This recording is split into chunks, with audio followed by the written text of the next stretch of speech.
माँ जी, बेटी और जमाई राजा की कुंडलियां मिलाने के बाद ये समझ में आया है कि इन्हें 2 हफ्तों तक एक दूसरे के करीब नहीं आना चाहिए। अगर ये दोनों करीब आए तो इन्हें कभी संतान की प्राप्ति नहीं होगी। लेकिन सिर्फ इतना ही नहीं, अगर इन दोनों ने संयम नहीं रखा तो फिर आपकी जान को खतरा है। शास्त्री जी, मेरी फिक्र मत कीजिए, बच्चों को करीब आने दीजिए। मम्मी, मेरे लिए सुहागरात आपसे बढ़कर नहीं है। मैं ध्यान रखूंगी कि अगले 15 दिनों तक हमारे बीच कुछ ना हो। ठीक है ना मम्मी? ठीक है बेटा। जमाई को तो कोई प्रॉब्लम नहीं है ना? हाँ चलेगा। पंडित के साथ 500 का मांडोली करके सुहागरा थोड़ा पहले नहीं ला सकते? बेटा, सिंह से लेके किंग तक सब आचार्य शास्त्री के पास आते हैं। जमीनें कब खरीदनी है, घर कब बनाना है, बिजनेस कब किसके साथ करना है, ये मैं ही इनको बताते आया हूँ और आज तक मेरी एक बात गलत साबित नहीं हुई। माँ जी, ये जमाई आपकी राशि में राहु की तरह जम गया है, संभल के रहिएगा। चलता हूँ। ओके माँ। जमाई, ज्योतिष ने क्या कहा सुना? सुन लिया। मुझे तुमसे अकेले में बात करनी है। साथ चलो। अरे बाप रे, सासू माँ, आप बात करना चाहती हो ना तो साइलेंट मोड पे क्यों चली गई? कितने पैसे चाहिए? हनीमून के लिए?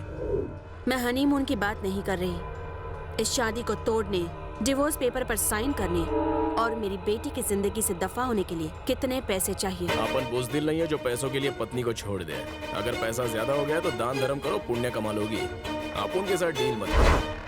पैसे तो इतने हैं कि तुम सोच नहीं सकते। पता है, तुम जैसे 500 जमाई खरीद के दान कर सकती हो। हाँ, भाड़े के जमाई तो जरूर खरीद सकती हो, लेकिन आप उन जैसा टक्कर का जमाई नहीं मिलेगा। मेरी बेटी को छोड़ने के लिए क्या लोगे ये बताओ। चाहे कुछ भी हो जाए, मैं अपनी बीवी को नहीं छोड़ूंगा। सासू, मुझे और मेरी बीवी को अलग करने वाली बात पर मुझे एक डायलॉग याद आ गया। हमें अलग करना मुश्किल ही नहीं, नामुमकिन है। मैं अलग कर दूंगी। उसे एहसास दिलाऊंगी कि दौलत बिना जिंदगी नहीं जी सकते। कसम खाती हूँ, तुझे और मेरी बेटी को करीब आने नहीं दूंगी। जिस तरह तूने शरीफ बनने का नाटक किया और मुझे धोखा देके मेरे घर का जमाई बना, ठीक उसी तरह मैं साम दाम दंड भेद से कुछ ऐसा करूंगी जिससे मेरी बेटी तुझे गेट आउट कर देगी। हे, अब तक तूने सिर्फ सासू माँ राजेश्वरी को देखा है, बिजनेस वुमन राजेश्वरी को नहीं देखा। पर अब देख लेना। आपने आप उनके लोफरगिरी के सिर्फ किस्से सुने हैं, अभी तक देखा नहीं है।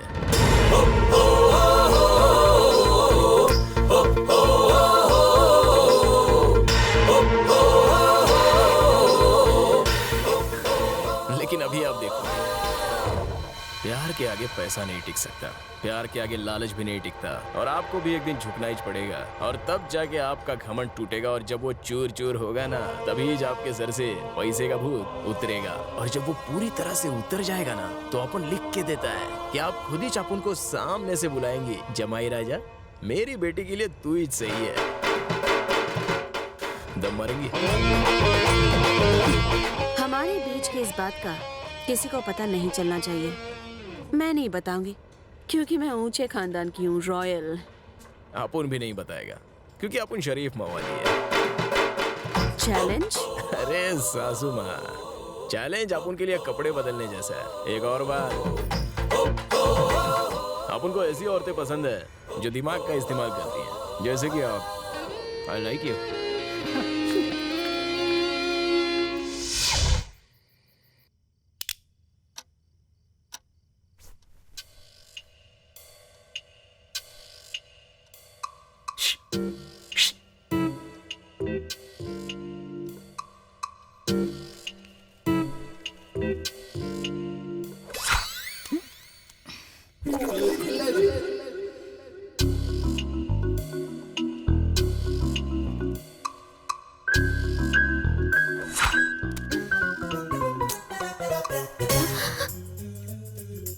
अरे इधर आ।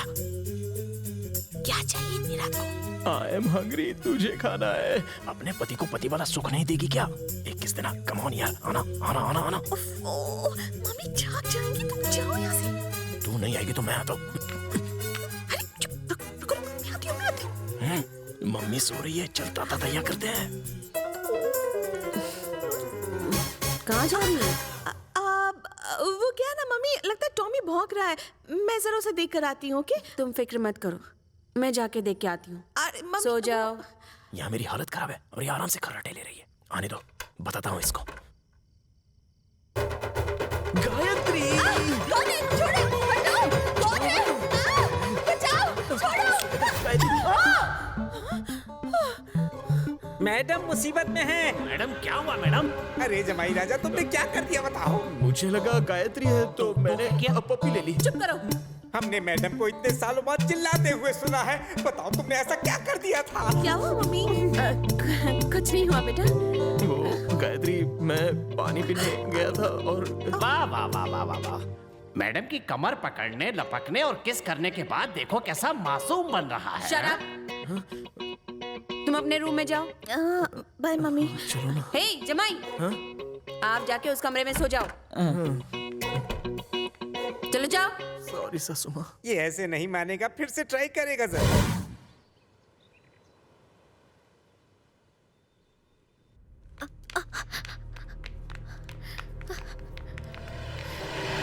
बैड बिल्ली रास्ता काटी।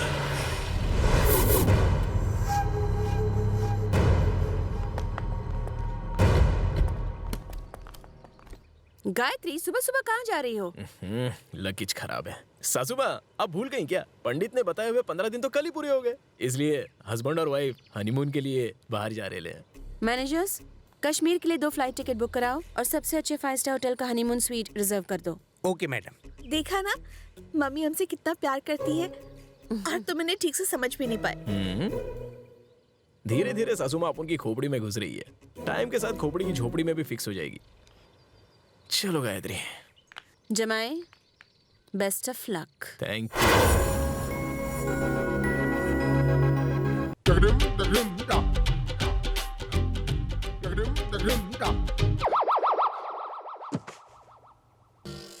वाह, बैठो ना। छोड़ो ना, कितने दिन हो गए हमने ठीक से बात भी नहीं की है। थोड़ी बात कर ले। बात करनी है, पहले ये बता। अरे यहाँ हम टॉक शो करने के लिए आए हैं क्या? हाँ? 15 दिनों से हम सिर्फ बातें ही तो कर रहे हैं। बातें बाद में करेंगे।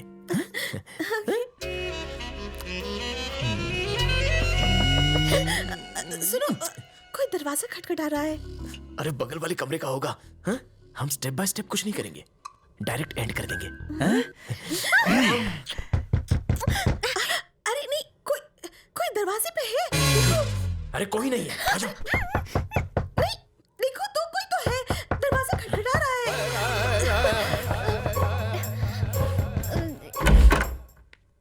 मैं आई कमेंट सर। आ जाओ। कहीं के लिए आया, हाँ? दिमाग का दही और मूड का बजट नहीं आया। साले काम बैठी तेरी माँ का साकिना का कल को आया इधर को। क्या टेक कर देना, क्यों मार रहे हो इसे? क्या हो गया? अरे आप यहाँ पर? मैडम का एक्सीडेंट हो गया। मैडम का एक्सीडेंट हो गया है। हाँ। ऐसा क्या? तुम जाके मैडम को संभालो, हम कल सुबह आके मिल लेंगे। हाँ? ये क्या कह रहे हो? मेरी मम्मी का एक्सीडेंट हो गया और तुम कह रहे हो कि हम सुबह चलेंगे? पागल हो गए हो क्या? अरे यार गायत्री, तुम्हारी मम्मी का ख्याल रखने के लिए बहुत सारे लोग हैं, लेकिन मेरे इमोशन का ख्याल तो तुम ही रखोगी। हाँ? आज रात हम दोनों यहीं पर रहेंगे और अपना जरूरी काम करके यहाँ से निकल जाएंगे। अभी तो कोई फ्लाइट भी नहीं मिलेगी। टेंशन की कोई बात नहीं है, मैंने ट्रेन का टिकट बुक करा लिया है। मैडम लगेज कहाँ है? हमें जल्दी पहुंचना होगा। चलिए चलिए चलिए। जल्दी चलो ना।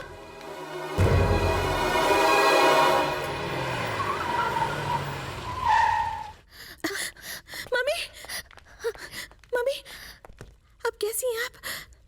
मैनेजर ने मुझसे कहा कि आपका एक्सीडेंट हो गया। मैं ठीक हूँ बेटा, बस छोटा सा एक्सीडेंट था। डॉक्टर ने कहा आराम करो, 2 दिन में मैं ठीक हो जाऊंगी। तुम फिक्र मत करो। हाँ, मैंने तुम्हें बताने के लिए इन्हें मना कर दिया था।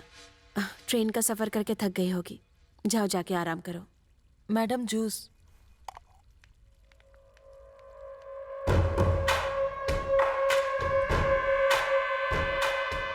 जमाई, प्लान कैसा लगा? 15 दिनों के बाद मेरी बेटी के साथ तुम हनीमून पर गए। मैंने तुम्हें वापस बुला लिया। एक बात अच्छे से याद रखना जमाई, कश्मीर तो क्या, तुम हनीमून बनाने के लिए दुनिया में कहीं भी जाओ, मैं तुम्हें अपनी बेटी से अलग करूंगी। सासू माँ, आप थोड़ी लेट हैं और अपन थोड़ा फास्ट हैं। वो ट्रेन में सफर के वक्त मैंने सब कर लिया। मतलब शर्म आती है, मैं कैसे बताऊं। वही सुहागरात। ये क्या कह रहे हो? यही कह रहा हूँ कि हमने अपनी सुहागरात ट्रेन के अंदर ही मना ली। सासू माँ, आपको लगता है कि मैं इस खेल में बच्चा हूँ, लेकिन ये बच्चा इतना कच्चा नहीं है। वैसे सासू माँ, एक छोटी सी एडवाइस फ्री में दे डालता हूँ, आग में हाथ डालोगी तो आज जलेगा। चलता हूँ। एक और बात सासू माँ, ट्रेन के फर्स्ट एसी के डिब्बे में हम लोग की सुहागरात थोड़ी जल्दी में हो गई, तो सेकंड अटेम्प्ट प्यार से, इत्मीनान से हो, ऐसा आपकी बेटी की ख्वाहिश है। वाइफ की इच्छा तो सर आंखों पे, अब माँ होने के नाते आपका तो फर्ज है कि बेटी की इच्छा पूरी करो। ए चंगो मंगो, तुझे बुला रहा है। नहीं तुझे नरम नरम फूल मंगाओ और बिस्तर को सजा डालो। जमाई राजा फ्रेश होके आ रहे हैं। मैनेजर्स, ये सब कैसे हो गया? सच कहूं मैडम, मुझे पता नहीं था कि ये ट्रेन में कांड कर देगा। अगर पहले से पता होता तो अलग अलग कोच में रिजर्वेशन कराता। इसने मौके पे चौका नहीं छक्का मारा है मैडम। सिर्फ 50 करोड़ बैलेंस? ये आज का ट्रांजैक्शन है। सुनिए मैडम, आपके समधी जी आए। ए जी, नमस्ते जी। आप कब आए? अभी अभी आए। और जाएंगे कब? जल्दी बताइए, आखिर यहाँ आना कैसे हुआ? दरअसल हमने मन्नत मांगी थी कि हमारे बेटे की शादी होने के बाद हमारे गांव में कुल देवता के मंदिर में हवन का कार्यक्रम करेंगे। इसलिए हम दोनों की ये इच्छा थी कि हमारा बेटा और बहू इस कार्यक्रम में शामिल होते तो अच्छा होता। अगर आप भी साथ में चले तो पूरा परिवार साथ में दर्शन कर लेगा। मैं एसी के बिना नहीं रह सकती। मेरी बात तो छोड़ो, इस घर का कुत्ता भी एसी के बिना नहीं रह सकता। आपकी हालत देख के लगता है आपके गांव में पंखा तक नहीं होगा। मैं यहाँ रोज अपने बाथटब और स्विमिंग पूल में नहाती हूँ। आपके गांव में कम से कम बाथरूम तो होगा ना? पिछले हफ्ते मैंने 10 लाख की डाइनिंग टेबल खरीदी है। टेबल के बिना मैं खाना नहीं खा सकती। आपके घर में बैठने के लिए स्टूल तो होगा ना? हाँ, अरबपति राजेश्वरी कभी रोडपति के घर कदम तक नहीं रखती है। आपका बेटा इस घर में ऐश आराम की जिंदगी जी रहा है, इस बात की खुशी मनाइए। बाकी ये मंदिर वंदिर आपको ही मुबारक हो। मुझे या मेरी बेटी को वहां बुलाने का ख्याल निकाल दो। अब जब बिन बुलाए आ गए हो तो खाना खा के ही जाना। नहीं समधन जी, हम लोग खाना खाकर ही आए हैं। अब हम चलते हैं। हाँ। चलो। नमस्ते।